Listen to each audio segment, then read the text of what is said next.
চিকিৎসার গাফিলতিতে এক প্রসূতির মৃত্যুর অভিযোগ। উত্তর দিনাজপুরের ইসলামপুরের রামগঞ্জের ঘটনা। বেসরকারি হাসপাতালের সামনে বিক্ষোভ দেখায় রোগীর পরিবার। চিকিৎসার গাফিলতিতে এক প্রসূতির মৃত্যুর অভিযোগকে ঘিরে উত্তাল হাসপাতাল চত্বর। অভিযোগ পাওয়ার পরেই বিক্ষোভ দেখান রোগীর পরিবার।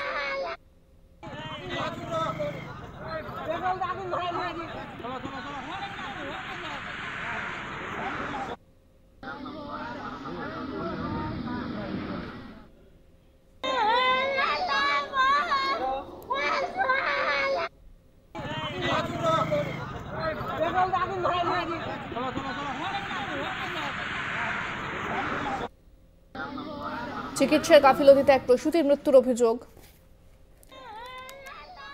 উত্তর দিনাজপুরের ইসলামপুরের রামগঞ্জের ঘটনা। বেসরকারি হাসপাতালের সামনে বিক্ষোভ দেখায় মৃতার পরিবার।